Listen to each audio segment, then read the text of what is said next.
think you start with what you can control. Right.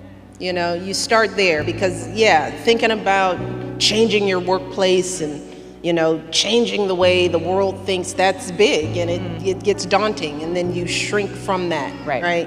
So start with what you can control, and that's you first. Yeah. And those questions start within, First of all, we have to start asking ourselves, are we using our voices? Right. Are we, when are we not? When are we playing it safe? And at least be cognizant of that fact and understand, well, these are the times that I shrunk away from doing more than I could. And let me think about why that was. We've got a lot of work to do before we're focused on the who. Because we're the who. That we are the answer. All of us here in the room are the answer to our own problems. It is not finding the one right person that we think can save us from ourselves. It's us. It's us.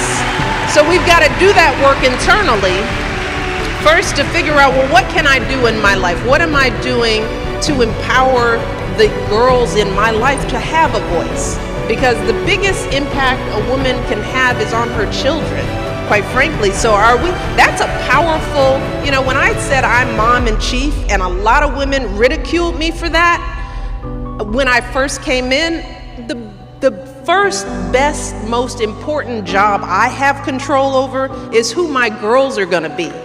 And until and if I can't get them right, I can't get y'all kids right. I can't work for anybody else because I have a level of control over who Malia and Sasha were until at least now. But I feel like we can start with ourselves, we can start with our kids, we can start within our own families. There are still women who aren't speaking up at their own dinner tables. Yeah. They're not going to contradict their husbands or their fathers, and we have to figure out, are we doing that? Are we part of that? Our first job in life as women, I think, is to get to know ourselves. And I think a lot of times we don't do that. We spend our time pleasing, satisfying, looking out into the world to define who we are, listening to the messages, the images, the limited definitions that people have of who we are. And that's true for women of color, for sure. There is a limited box that we are put in. Yeah. And if we live by that limited definition, we miss out on a lot of who we are. But it takes taking the time to know who you are to be able to deal with the onslaught of negative messages that you're bound to get. So for me, I came into this with a pretty clear sense of myself. And some of that comes with age, some of that comes with experience, some of that comes from being fortunate enough to have been raised by a loving mother, strong, focused, and a father who loved me dearly. So I fortunately came into this situation with a really clear sense of who I was. So when you hear the smack talking from outside the world, it's easy to sort of brush that off because I know who I am. I think as women and young girls, we have to invest that time in getting to understand who we are and liking who we are. Because I like me.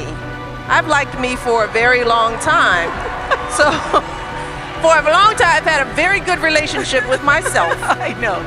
And we all like ourselves in here, but you gotta work to get to that place. And if you're going out into the world as a professional and you don't know who you are, you don't know what you want, you don't know how much you're worth, then you have to be brave.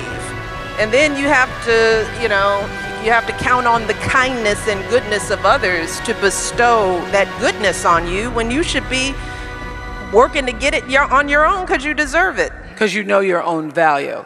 Know your own value, absolutely. Okay. Mrs. Obama, could we quickly touch on imposter syndrome? Because I know it's something you have spoken a little bit about. There was a question from one of our leaders from Indonesia, feeling you're not good enough. Yeah. How many people, this imposter syndrome, does everybody know what we're talking about when we say imposter? It's like, I don't really know that term. Well, particularly for minorities, there's this feeling like because you've been told that you're not good enough, that when you're in a room, you're wondering, well, how did I get here if I've been told I'm not good enough? Women feel it oftentimes because society says you shouldn't be doing that, right? So you feel like an imposter in your own life. You feel like, especially if you've achieved success or you're in rooms that you're not supposed to be in because society has told you that, you think maybe somebody's going to discover that I shouldn't be here, right? That's imposter syndrome. Does that make sense? It sure does. So what I tell people is, okay, and all I can do is tell you this, because imposter syndrome it's a thing in your head. And, it's just like self-confidence. It's just like, it's like any internal characteristic.